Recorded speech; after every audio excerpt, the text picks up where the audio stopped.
امتى بنقول ان انا محتاج علاج وقائي او مجرد علاج للنوبة الحالية فقط؟ يعني في معايير معينة بدي المريض بتاعي علاج يفضل ماشي عليه عشان يقي من حدوث نوبات الصداع؟ على حسب تشخيص الطبيب، هل العلاج ده محتاج علاج وقائي ولا لا. وده بيبقى مع تكرار حالات الصداع.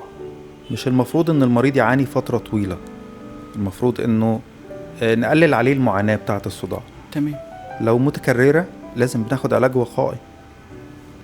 طيب يعني انا كده بيبقى عندي اختيار من اتنين على حسب التشخيص، يا اما بدي علاج وقائي يمنع تكرارية وحدوث نوبات الصداع، وبندي علاج حاد للنوبة اثناء وقت النوبة.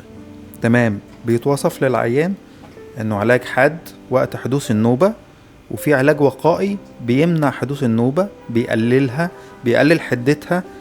لان الصداع النصفي بالذات بيعيق عن العمل، بيأخر ناس عن شغلهم، عن تركيزهم في حياتهم، على انهم يقضوا وقت هادي في يومهم. بيكون بيخاف من الضوء، بيخاف من الصوت. وقت النوبة بيبقى تجربة قاسية على العيان. الصداع النصفي يبقى ليه معايير معينة اعرف ان انا عندي صداع نصفي؟ يعني في علامات معينة اقدر بشكل مبدئي اقول ان انا عندي صداع نصفي فابدأ اتوجه لدكتور المخ والاعصاب؟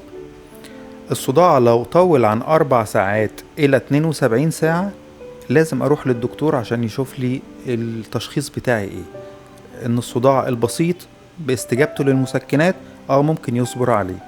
الصداع النصفي اللي بيقعد فترات طويلة وممكن أنام وأصحى بيه تاني، لا، أتوجه للطبيب يعرف ده نوع الصداع إيه، يساعدني في التخلص منه. طيب كنت عايز استشير حضرتك، لو مريض بيعاني من الصداع، هل في فحوصات او ابحاث او تحاليل معينة بشكل عام ممكن بنلجأ لها عشان نطلبها؟ أكيد، على حسب الصداع اللي جايبيه المريض ووصفه بنحتاج تحاليل معملية، أو بنحتاج أشعات على المخ، أو في بعض الحالات بنحتاج رسم مخ عشان نطمن على العيان ونوصف له العلاج الدقيق بتاعه.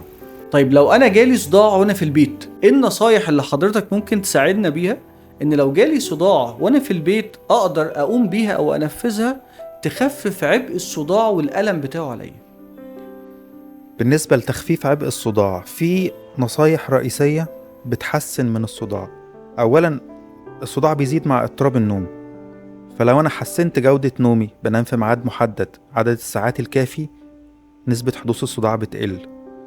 لو أنا باكل في مواعيدي، ما يبقاش فترات الدايت أو الصيام المتقطع، لأن نقص الجلوكوز في الدم بيزود حدة الصداع. التدخين بيزود حدة الصداع لو زيادة عن الحد. المجهود العنيف في الشمس اللي بيعمل جفاف في الجسم بيزود حدة الصداع. قلة شرب المية بتزود حدة الصداع. لو أنا أخدت بالأسباب دي هيقل حدة الصداع. زائد إن التمارين الرياضية البسيطة اللي زي المشي لمدة 20 دقيقة في اليوم، لا، بتحسن، حتى لو جه صداع بيبقى محتمل وأقدر أتعامل معاه.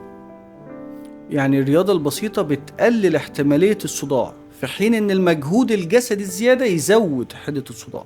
أيوة. نصائح جميلة جدا. شكرا لك يا دكتور محمد. شكرا جدا لحضرتك يا دكتور أسامة، حقيقي استمتعت جدا بالنقاش مع حضرتك. شكرا يا فندم.